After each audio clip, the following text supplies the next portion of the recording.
Você vai ler comigo, igreja, no capítulo 1 de Efésios, versículo 13, diz assim: nele também vocês, depois que ouviram a palavra da verdade, o evangelho da salvação, tendo nele também crido, receberam o selo do Espírito Santo da promessa.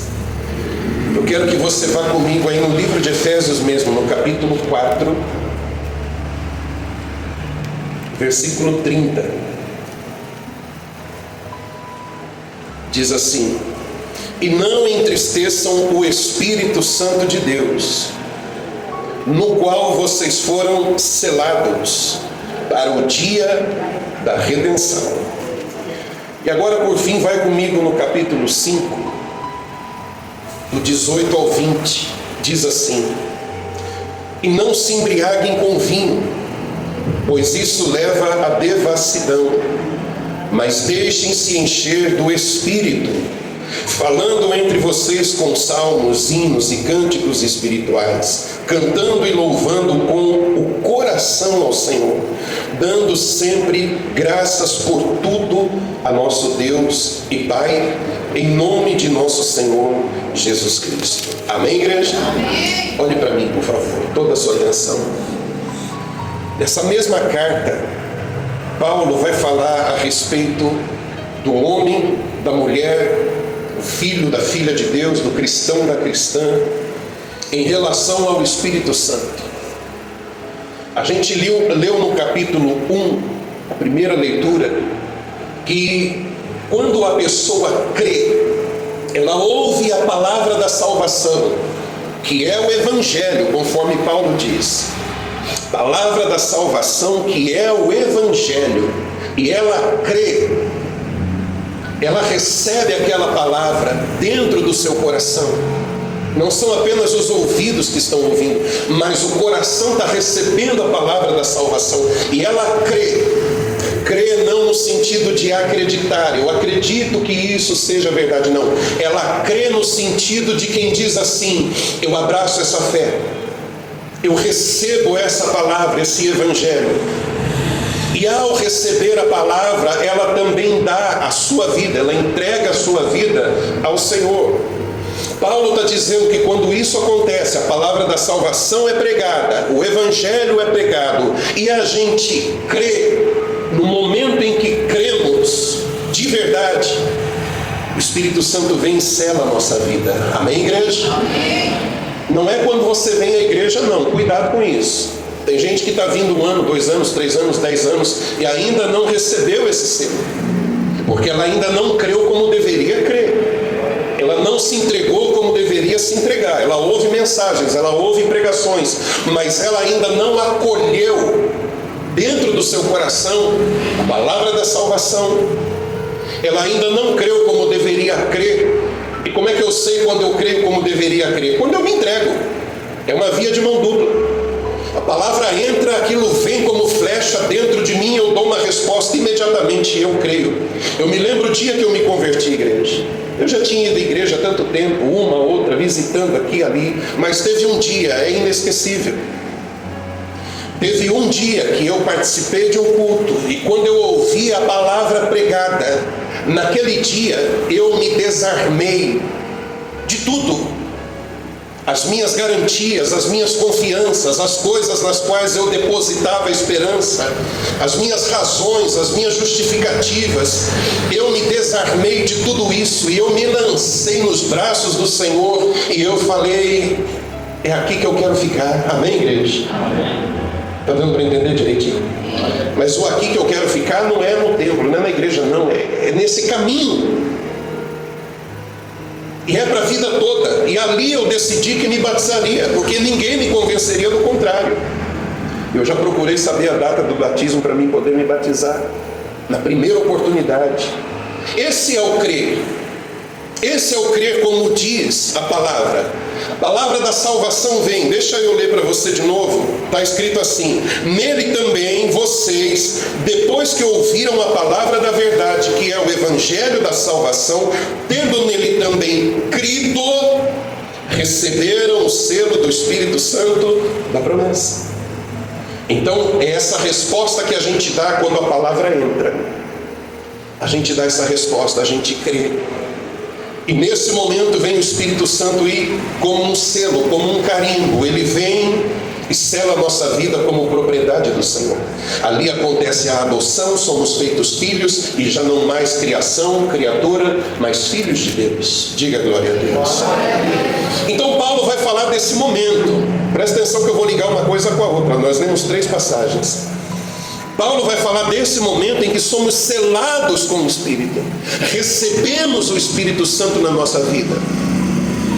Depois ele vai dizer, capítulo 4, que agora que a gente tem o Espírito Santo em nós, que fomos selados com o selo da promessa, não fica bem para nós, não é, vou usar uma palavra aqui, não é elegante da nossa parte, não é justo da nossa parte, não é cordial da nossa parte entristecê-lo.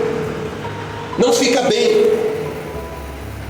Diga-se de passagem, a maior bênção, a maior riqueza, a maior promessa é o Espírito dele em nossa vida. Amém, igreja? Que nós recebemos aqui, nessa vida. Então não fica bem para mim e para você, é uma espécie de traição, é crucificá-lo de novo, viver na prática do pecado. Não pecar ocasionalmente, porque isso é inevitável, não há quem o faça. Mas viver na prática do pecado. E o que entristece o Espírito Santo que habita em nós, o que fere, o que ofende a sua santidade ao ponto de entristecê-lo, é a prática do pecado, é a vida no pecado. Então Paulo vai dizer: não entristeçais o Espírito Santo. E ele enfatiza: não entristeça aquele que selou vocês. Não entristeça aquele, ele enaltece a obra do Espírito Santo. Não é aquele qualquer, é aquele que veio morar em vocês. Não entristeça não é o pastor, o líder, o apóstolo, o bispo. Não entristeça o Espírito Santo. Santo de Deus. Não faça isso. Não é bom, não convém. Não entristeça o Espírito Santo.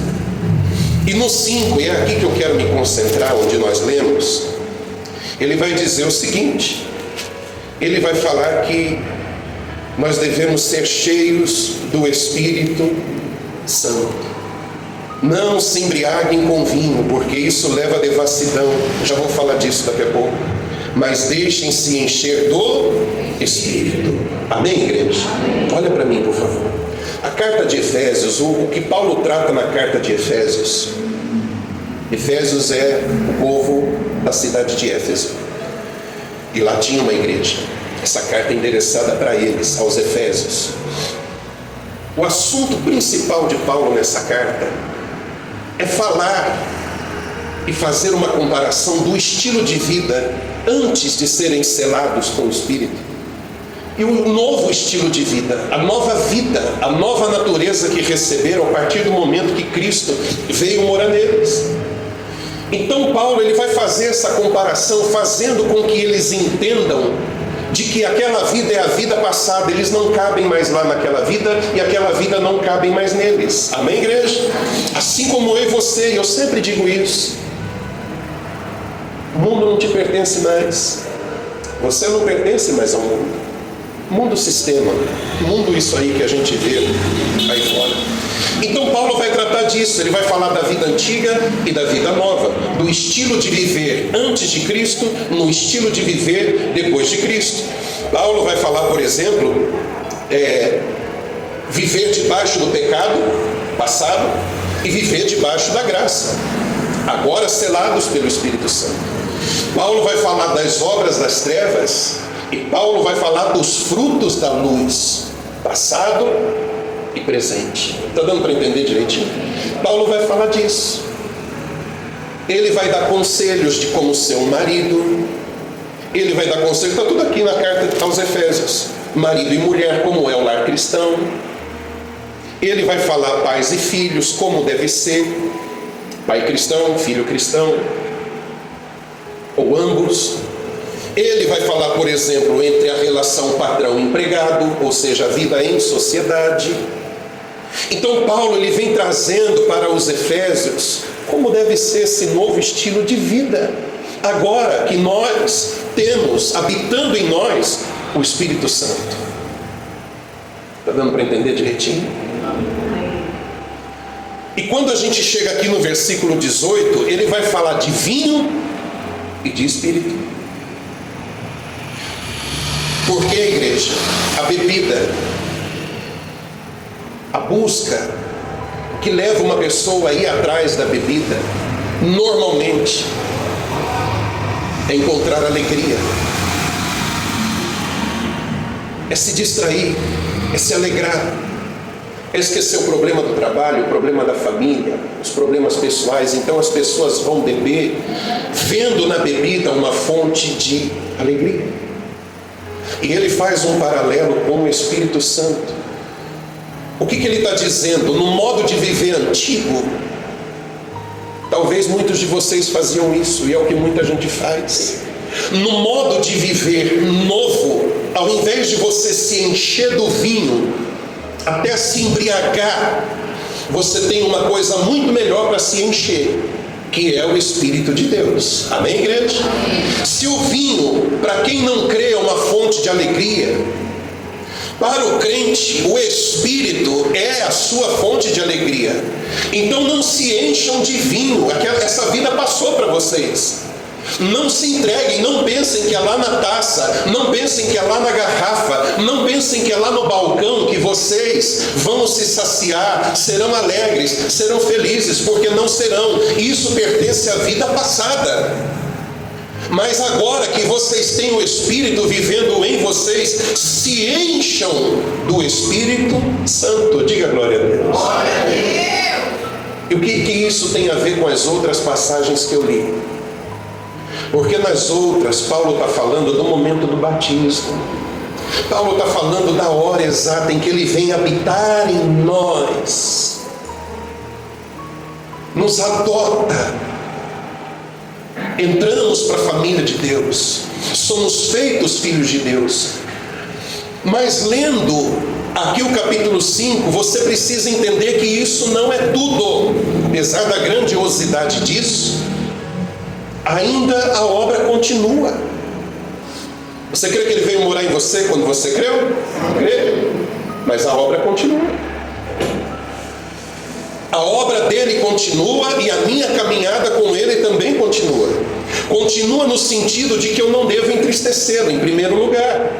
E continua no sentido de que eu tenho que estar sempre bebendo dessa fonte, me enchendo do Espírito, me enchendo, me enchendo, me enchendo, me enchendo.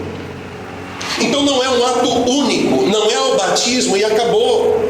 Repito, apesar da grandiosidade disso, não para por aí. Há uma necessidade de que eu me encha do Espírito Santo. Diga glória a Deus. Há uma necessidade de que você se encha do Espírito Santo, porque uma coisa é tê-lo morando em você, habitando em você. Outra coisa bem diferente é você ser cheio do Espírito Santo.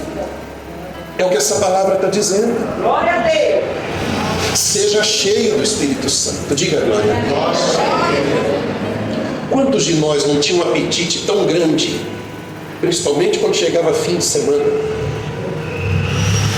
Fim de semana, agora eu tomo todas, eu bebo todas, agora eu vou tomar um porre. Eu não sei se tem essa palavra aqui no Nordeste.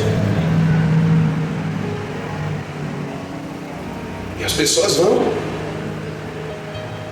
se embriagam, bebem, se enchem, buscando uma alegria. Mas olha o que Salomão diz, igreja. Posso ler para você? Salomão diz assim, ó: para quem são os ais, as dores? Para quem são os pesares? A ressaca, a lamentação. Para quem são as rixas? Briga, confusão. Para quem são os ferimentos sem motivo? Arranja problema, sem precisar. Ele responde, aliás, tem mais uma pergunta: e para quem são os olhos vermelhos? O transtorno. Para os que se demoram em beber vinho. Para os que andam buscando bebida misturada.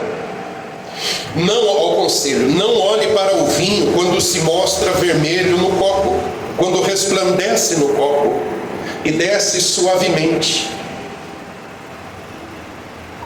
pois no fim morderá como a cobra e picará como a víbora.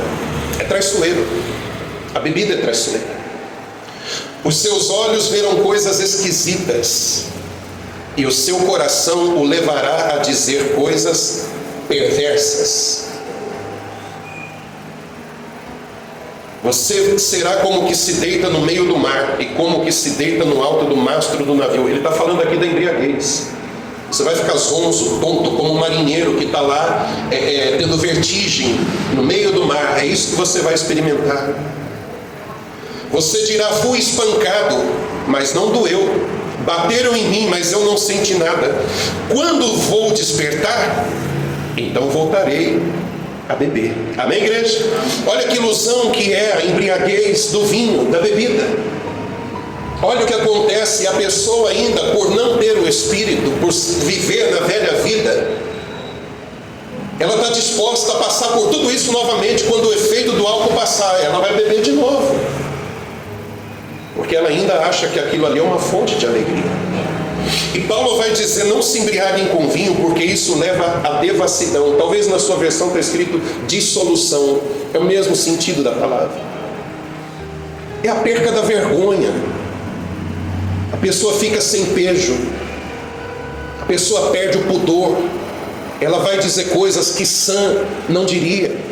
Ela vai fazer coisas que sã não faria. Então, os limites, a vergonha parece que sai de cena, vai embora, e a pessoa fica desinibida, desimpedida para ter atos imorais, perversos. E Paulo está dizendo: se você se embriagar de vinho, tudo que você vai encontrar aí é devassidão, é dissolução. Não faça isso.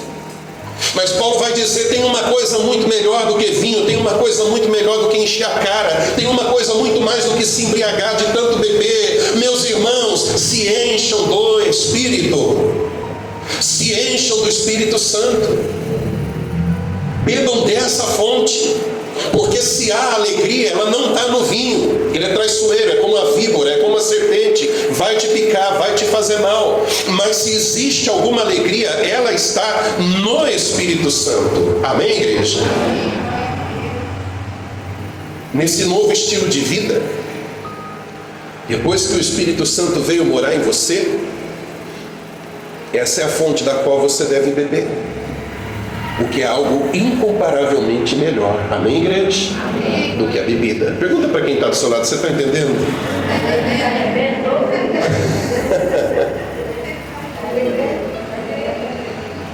Essa passagem, igreja, é um chamado, é uma convocação de Paulo.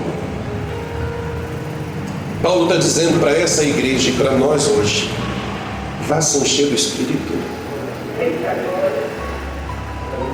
Ah, mas eu já sou batizado, me lembro a data, o dia, o mês, o ano, o dia da semana. Ótimo.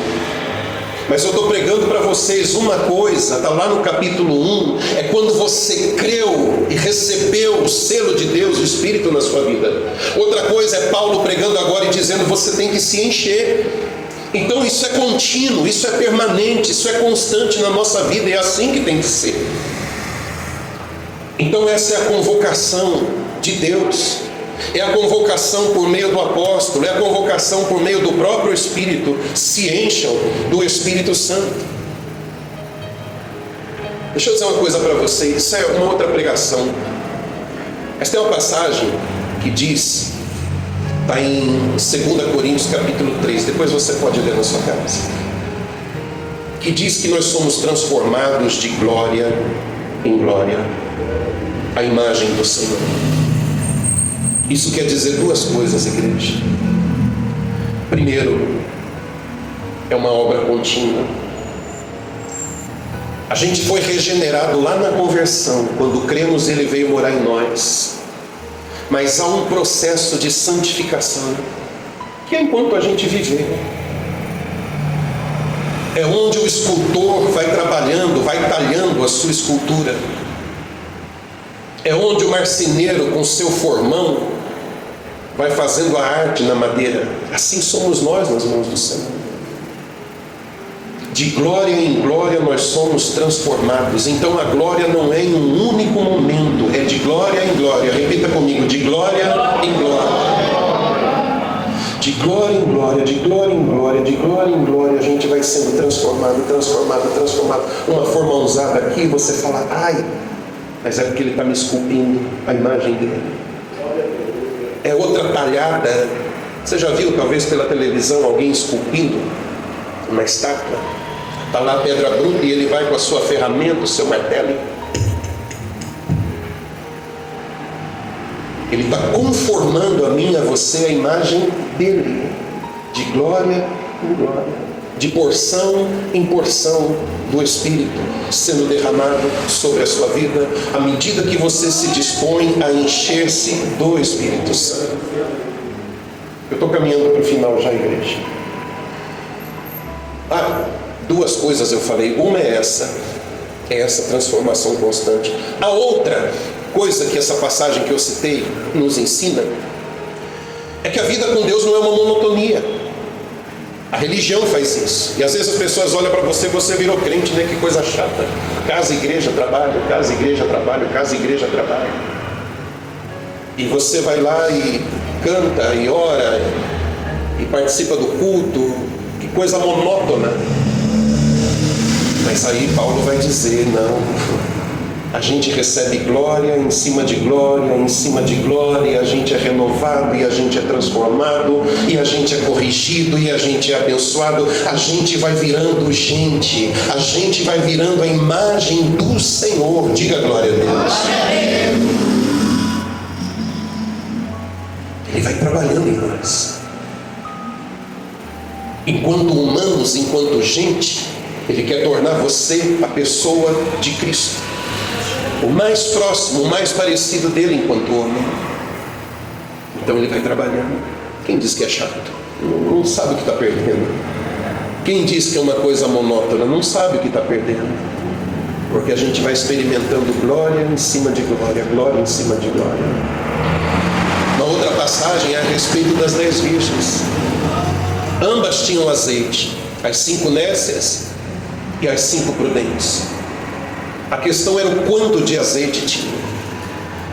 As nécias tinham, que durou por um tempo e veio a faltar. As lâmpadas estavam acesas, mas se apagaram. As outras tinham, mas tinham em abundância. Não veio a faltar o azeite. E a necessidade de se encher do Espírito. Amém, igreja? Amém.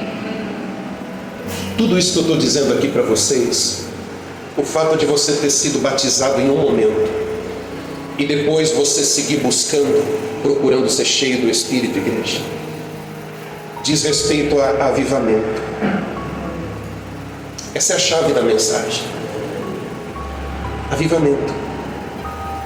Nós precisamos buscar, nós precisamos primeiro desejar, depois buscar, e buscar até alcançar o avivamento.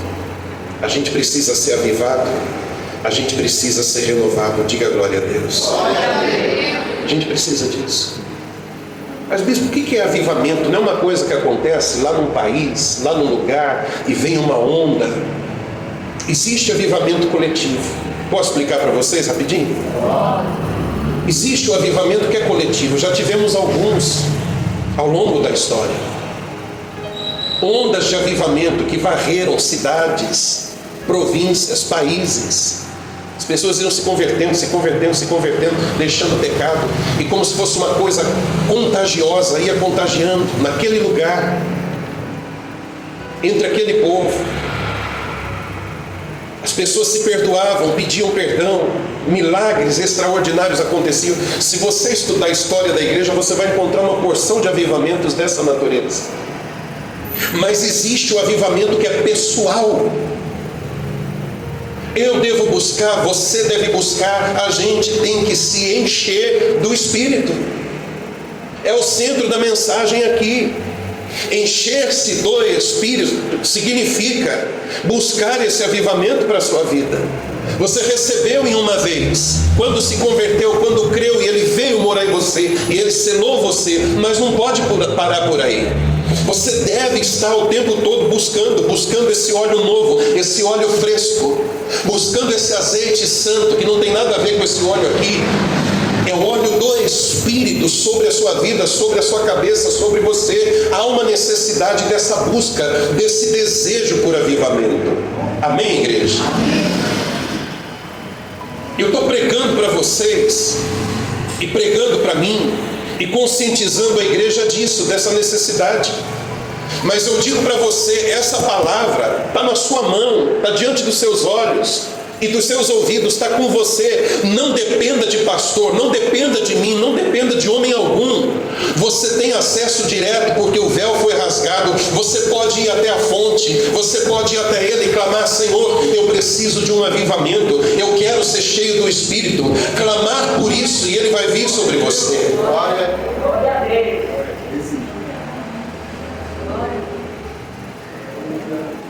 Tem pessoas que às vezes elas estão no ministério, qualquer ministério, e ela nunca vai ouvir sobre isso,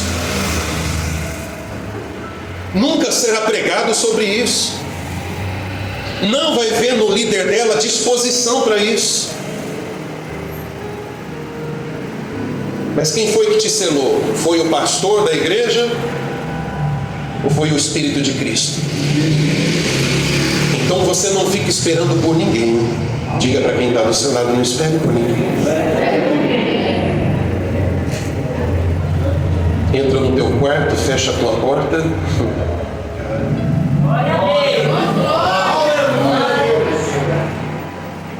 Busque esse avivamento, queira esse avivamento.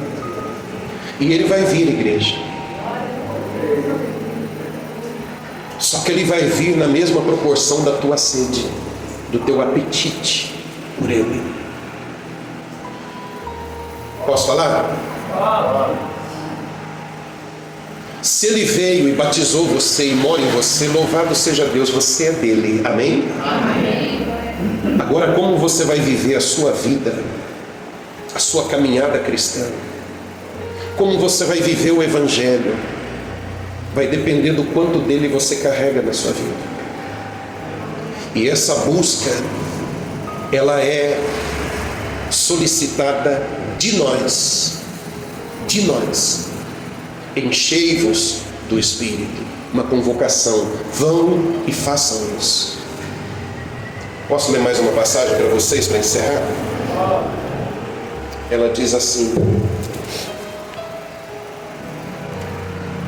porque derramarei água sobre o chão sedento, e torrentes sobre a terra seca. Derramarei o meu espírito sobre a sua posteridade, a minha bênção sobre os seus descendentes, e eles brotarão como a relva, como os salgueiros, junto às correntes de água. Não sei se você prestou atenção, mas diz assim: derramarei água sobre o chão sedento. Quanto de sede você tem? Quanto de apetite há em você pela presença dele? Se há sede, se há essa fome, se há esse apetite pela presença dele, a promessa é que ele vai derramar. Diga glória a Deus. A promessa é que ele vai vir como torrente. Sabe o que é torrente? É aquela chuva fortíssima, cada gota que chega a doer no lombo. É essa chuva que ele promete derramar. Mas é sobre o sedento. Se eu não tiver sede, estou salvo, fui selado com a promessa, sou dele. Mas isso aí, mais que isso não. Mas se eu manifesto essa sede, esse apetite, essa vontade de tê-lo, de querê-lo, anseio por ele, anseio pela presença dele, então ele vai ser derramado sobre a minha vida abundantemente, torrencialmente ele vai vir sobre a minha vida. Diga glória a Deus. A gente precisa, igreja, desse avivamento. A igreja dessa geração precisa desse avivamento. Eu e você precisamos desse avivamento. Isso é urgente. Isso é para hoje, isso é para agora.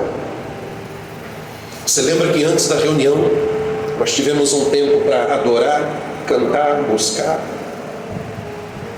Dependendo da sua entrega, isso não tem nada a ver com barulho, com agitação, com movimento, mas dependendo da sua entrega aqui dentro, É à medida que você vai ser saciado. É à medida que você vai ser cheio. É o valor que você dá para a preciosidade de um momento como esse. Se você está aqui hoje, e louvado seja Deus, eu vejo muita gente que quase nem pisca. Se você está aqui comendo dessas palavras que não é do homem, isso demonstra o apetite que você tem. Porque você não está distraído, olhando para o celular, pensando em outras coisas. Isso demonstra apetite, sede. Quero me alimentar, quero me encher. Ele está te enchendo. Te enche pelo louvor, te enche pela adoração, está te enchendo pela palavra. E você vai sendo cheio e renovado. Tá certo isso, bispo? Tá? Para encerrar, leia de novo o versículo 19 e 20. Primeiro ele diz para a gente se encher do Espírito, e aí ele vai dar duas dicas. Primeiro, falando entre vocês com salmos, com hinos, com cânticos espirituais, cantando e louvando com o coração ao Senhor. Olha que coisa linda, igreja. Enchei-vos do Espírito, deixa o vinho, aquela falsa alegria que no final é sofrimento, vergonha. Deixa o vinho, encha-se do Espírito. Como? Falando entre vocês com salmos, hinos, cânticos espirituais, louvando e adorando o Senhor. Ele dá uma dica de como a gente fazer isso. Hoje a gente fez isso aqui, amém, igreja? Amém. Mas isso não pode ficar limitado ao templo, ao culto, à hora marcada. É entre vocês. É entre vocês. Quando você tem oportunidade de ter um familiar crente, um amigo crente, você se aproxima dele. Posso falar? Joga a conversa fora. Vai ficar fofocando da vida alheia. Não vai ficar falando mal dos outros. Entre vocês. Fala comigo, entre vocês. Diga entre nós. Com cânticos espirituais, com salmos, ou seja, com palavra de Deus. Coisa maravilhosa quando a gente senta para falar das coisas de Deus. Entre nós. Não somente no culto, com a hora marcada, o dia da reunião, o domingo do Senhor, não. Que bom você ter alguém para falar das suas dúvidas acerca da palavra com outra pessoa. As dúvidas se encontram, são as dúvidas de duas pessoas. E assim como as dúvidas se encontram, a resposta vem para ambas também. Na troca, na conversa, no diálogo. A dúvida é posta na mesa. Eu falo para o meu irmão sobre isso, aquilo. O que será que Deus quis dizer? Qual é o propósito de Deus? Dúvida daqui, dúvida de lá. E as dúvidas são postas na mesa. E resposta vem do alto. Sana a minha dúvida, sana a dúvida do outro. Somos edificados. Diga glória a Deus. Porque não são apenas dois. Há uma terceira pessoa presente ali, o Espírito, e é Ele quem vai trazer a resposta. Então a conversa fica edificante, não porque eu sei tudo, não porque o outro sabe tudo, mas porque a nossa conversa é espiritual. A gente se admoesta, se corrige, a gente conversa de coisas espirituais. Essa terceira pessoa não visível está ali e ela traz a resposta de todas as nossas indagações. Então essa é uma dica para mim e para você. Não perca seu tempo com outro irmão, com outra irmã, falando abobrinha, falando besteira, falando mal de vida alheia. Use esse tempo para você falar de Deus, das coisas de Deus. Onde houver dois ou mais, eu estarei. Ou foi embora? Foi? Presente. Toca a banda, igreja. Essa é uma dica. Assunto espiritual. Não é ser fanático não, gente. Pelo amor de Deus. Pelo amor de Deus, isso é chato, isso é desagradável. É chato pra caramba o tal do fanatismo. Mas aquela conversa agradável das coisas de Deus. Essa é uma dica. A segunda dica é o 20. Dando sempre graças por tudo a nosso Deus e Pai, em nome de nosso Senhor Jesus Cristo. Uma segunda dica: dê graças ao Senhor. Viva uma vida de gratidão a Deus. Viva uma vida onde você abre os seus olhos pela manhã e entende que aquele dia a mais é uma dádiva do Senhor, é um presente do Senhor para você. E você acorda dizendo: obrigado, Senhor. E você vive o seu dia em estado de gratidão, apesar de todas as lutas. Não estou pregando só para você, não, estou pregando para mim. Eu preciso disso. Essa é uma forma de você se encher de Deus. Porque à medida que você acorda e vive a sua vida lamentando, praguejando, amaldiçoando, com ódio de tudo e de todos, você vai definhar espiritualmente. Mas a ordem é se encher do Espírito. Mas você vai, como lemos, entristecendo o Espírito de Deus e se esvaziando do Espírito de Deus. Então Paulo está dizendo: enchei-vos do Espírito, fazendo aquilo e fazendo isso, dando graças a Deus. Vida de gratidão, coração agradecido. Chega no fim do dia, uma porção de coisa talvez não saiu certo, não saiu como planejado, mas mesmo assim você diz: obrigado, Senhor. Obrigado. Não saiu do meu jeito, mas não tem problema. Estou aqui. Atravessei esse dia, superei os desafios. E o amanhã pertence ao Senhor. E o Senhor é tão bom, é tão maravilhoso. Amanhã o Senhor vai prover. Amanhã o Senhor vai cuidar. Amanhã o Senhor vai dar jeito no que eu não vi jeito no dia de hoje. Diga glória a Deus. Dê graças ao Senhor. Diga para quem está do seu lado: dê graças ao Senhor. Mas está escrito: por tudo. Essa é a parte difícil. Dê graças por tudo. O que é tudo? É tudo. Eu agradeço coisa boa. Coisa ruim não agradeço, não. A gente é ingênuo demais, igreja. Eu falo a gente porque eu estou nesse meio também. Todas as coisas cooperam para o bem daqueles que amam a Deus. Então dê graças. Paulo e Silas, presos no tronco, eles faziam o quê? Cantavam louvores a Deus. Pensa num motivo para xingar. Pensa num motivo para praguejar. Libertamos uma pessoa, olha o mal que a gente fez, e é isso que a gente ganha. Que bonito, hein, Deus? O Senhor está se divertindo ainda, me mandando para a prisão. Pensa num motivo para ficar magoado com Deus. Paulo e Silas. Mas lá está Paulo, lá está Silas. Eu não sei o que eles cantavam. Provavelmente um salmo. Muitos dos salmos se tornaram composição de música, e os judeus cantavam. Talvez um salmo estava aqueles dois homens, aqueles dois apóstolos cantando com vergão, com ferida aberta nas costas, mãos e pés presos no cepo, e eles cantavam louvores a Deus à meia-noite. Senhor, ainda bem que tem perdão, ainda bem que Ele é misericordioso,